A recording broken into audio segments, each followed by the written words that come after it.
If you want to cut your piano practice time in half, you need one thing: controlled speed. And this is the simplest way to build it. But I'm going to show you how to use it differently than you were probably ever taught.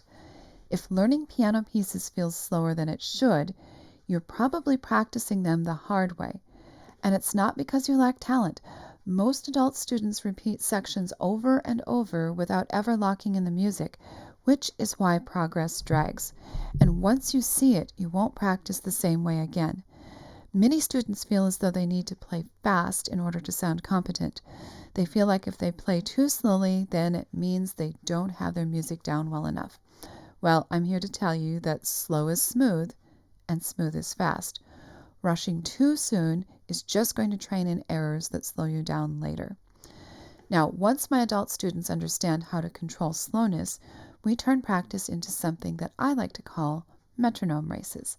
And this is where things get kind of fun. Let's take a look inside my Level 1 book. We don't just jump from slow to fast randomly. We actually move through checkpoints. And those checkpoints are listed here in my book. You can see them. Let's see if I can zone in right there. Okay, we move through checkpoints from 60 to 80 to 108 to 120 to 144. These aren't arbitrary numbers. They're basically control levels. So let me demonstrate what I'm talking about. Let's pop back a couple of pages in my Level 1 book here. And while I'm doing that, let me just mention you can find this Level 1 course in the description down below.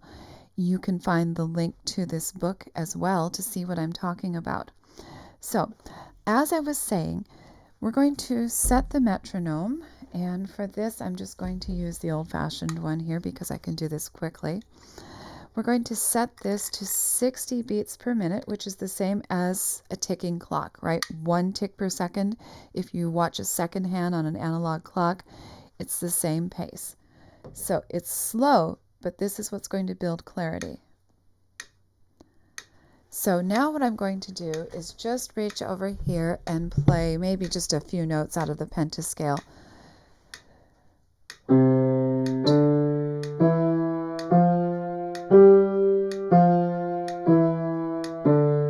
Okay, you get the main idea. That is slow enough that it forces your brain to really have to think about what it is you're doing.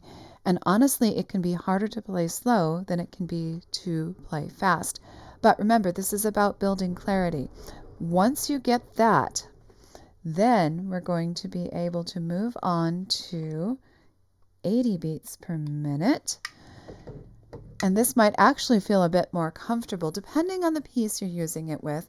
Now I'm just using a simple technique piece to demonstrate, but here we go.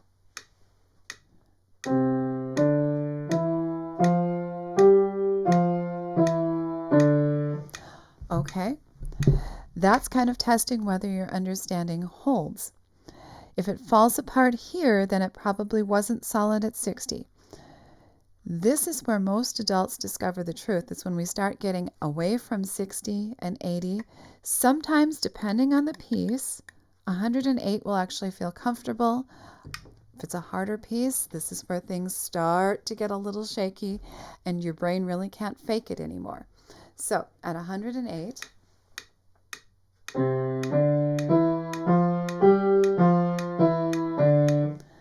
we have that. Okay. Then what we do is we move up through 120. This is really going to test your ability. If you start making mistakes here, then as I said, it wasn't solid at one of the lower levels and you need to back up a little bit. In some cases, you may need to pick a number between the two checkpoints and see if you can do that. But at 120, this would sound like...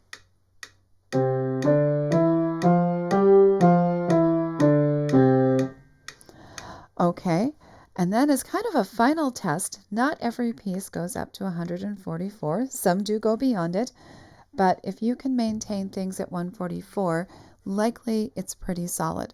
So just to show you,